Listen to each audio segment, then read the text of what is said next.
Well, knowing Paul since I was born has been a wonderful journey.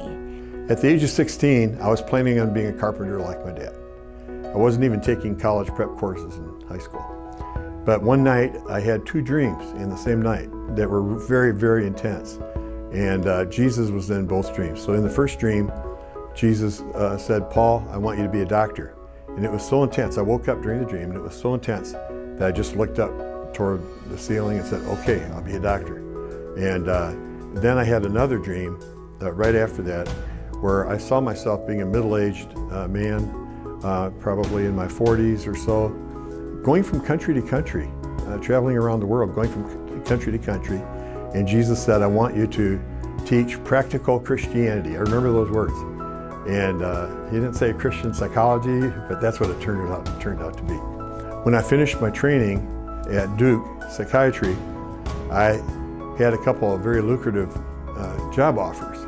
And I remember saying, "Well, thank you, Lord, for calling me into psychiatry," And but then I really felt convicted by the Lord. Not that there was anything wrong with being a full-time psychiatrist, but I really felt like He had called me from the beginning when I was 16 to that medicine wasn't my primary goal, and psychiatry is not my primary goal, but to use medicine to fulfill the Great Commission and to win people to the Lord and help them to grow. And I had a part-time private practice to keep up my psychiatric skills and to pay off the school loans.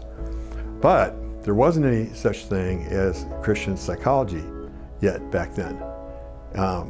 And so Dr. Meier, who was my cadaver mate in medical school, he and I, with my sister, started the Meier Clinic first, and then later on it became the Meier Clinics. For him, it was a calling. For me, it was something God surprised me with. In the clinic, they needed a person who would run the business part for them. And so she's always been the person that ran the business into things, which I hate. I hate business, and it hates me too. I love clinical. I love helping people and working with people and seeing people that are hurting and relieving their pain and things like that. So I've always focused on the clinical, and she's always focused on doing the business, although she's very compassionate too. I remember the first day working at the clinic that I asked Paul, "What kind of people do you think I'll see here?" And he said, "People just like you and me that have the courage to say, I'm going through a rough time and I want to get better." And that's exactly right. It is everyday people who have the courage to say, I am in need, I want to be all God has in mind for me, and I've come here for some help from you. People wanted that they would call our clinic, which Nancy was running in the Dallas area, and say, "I want to be treated by Dr. Meier or Dr. Meier." And she'd say, "I'm sorry, they're booked up for six months because we only did part-time practice." And so Nancy got the idea, well, let's hire Christian counselors and psychologists and psychiatrists to work under us because we can fill them up. And so we started doing that. And then as a result of doing that, some of the counselors, after they'd work with us for a year or two, and we would train them in the things that we were teaching the seminary students too, then some of them wanted to go to their hometown and start a branch clinic, and we ended up having branch clinics all over the country. People often ask us, how did we get to where we are today? And one big step was when Moody Broadcasting met with Dr. Meier and I one time and said, "We'd really like you to do national radio and do a live 1 hour a day broadcast where people call in." And so we started doing that, and within a short amount of time we were reaching 2 million people a day on 400 stations, and doing that 5 days a week, an hour a day, all over the United States and in some foreign countries as well. And that was a real blessing, and that helped us to expand our ministry, and again, many more people became believers. Dr. Meier wrote a textbook called Christian Psychiatry, the first book ever written on something like that. And I wrote Christian Child Rearing and Personality Development for a course I was teaching. And then together we wrote Happiness is a Choice. And to make a long story short, these books sold very well, and some of them sold over 1 million copies. Meier Clinics is committed to providing comprehensive mental health care that treats the whole person, physically, emotionally, and spiritually, through promoting wellness and reducing barriers to accessible care. And we had always given and provided charitable care to those who came to us and said, I really need some help, but I can't afford it. So it was just a natural from day one that we would do that. Another thing we consider very important at the Meier clinics is that you get your counseling from a Christian perspective.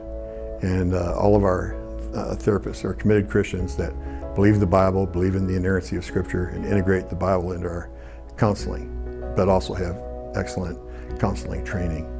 And I think that's vitally important. And so when people don't address the spiritual issues, I don't think that their potential for complete wellness is the same. So I'm thrilled to be a part of that and pray that God will always allow us the freedom to share our faith when we're able to. And again, we have people who come to us from all walks of life, some who have no faith, some who are angry at God, and it's wonderful because our staff just takes the person where they're at and walks with them and helps them in that area. People ask me often, Dr. Meier, when you look back over your career, what's been the most rewarding? First, we got a phone call at our clinic from a patient that I saw 36 years ago. And he didn't even want to talk to me. He just wanted to leave a message for me and for the other staff and said, I just want you to know that 36 years ago, Dr. Meier, I was suicidal, I was not a believer, and I came to your day program. And our day program is where people come 7 hours a day, 5 days a week for about 3 weeks of intensive therapy. And during the day program treatment, he said I not only became a believer, but I got over my depression and I resolved childhood issues, and I worked through so many different things. And since then, I've been happy, fulfilled. My wife and I get along great. Our children all have become Christians, and now we have a number of grandchildren who are also Christians. And he said, I just want you to know that the impact is not just on me, but on a lot of people. That made me feel really good. I'm sorry, I don't mean to cry over it, but it makes me so excited to hear things like that. And then the second thing that happened was I got to teach a couple of workshops at the American Association for Christian Counselors at some meetings in Dallas this past week. And after one of the meetings, a woman came up and said, Dr. Meier, back 20 years or so ago, you taught in Israel for 5 years in a row. And there weren't any Christian counselors in Israel at the time. And so you taught us how to be lay counselors.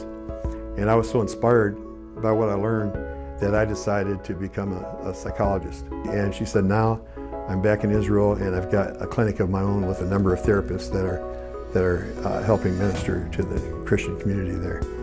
And that made me feel really fulfilled. When I think of what has been so rewarding these last 40 years, what stands out, it would be the changed lives in the people that we serve.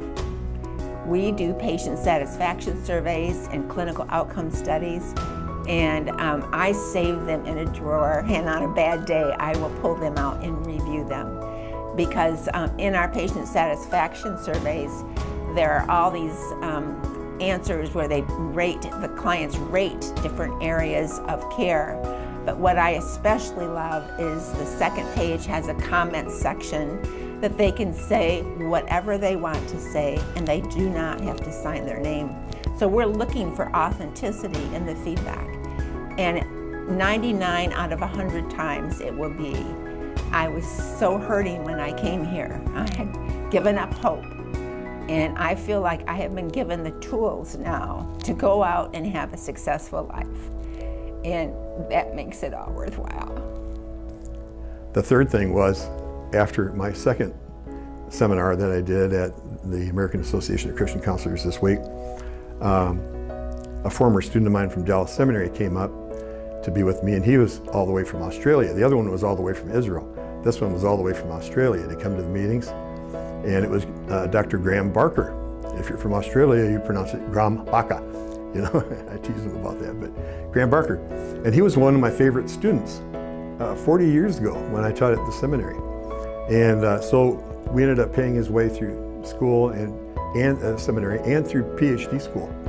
And so he became a Christian psychologist, and we even trained him with internship at our clinics.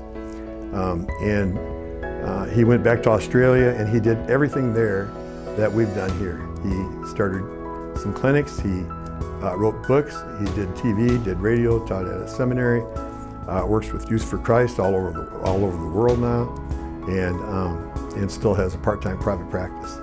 And the fourth thing was my sister came to visit me this week here in Dallas so we could talk to you about our clinics. And her and I have been able to spend some time together just reminiscing about all the things, the funny things, the sad things, the stressful things, and all the things that we've been through together as brother and sister, as partners, and as best friends. And that's been really cool. You look back and you think, we would not be here today if the Lord had not, in His grace, helped us at different times, changed the course at different times, and just made all of this possible. He's the one that built these clinics, and he's the one that did these things. And so I'm just grateful that I got to be part of the ride.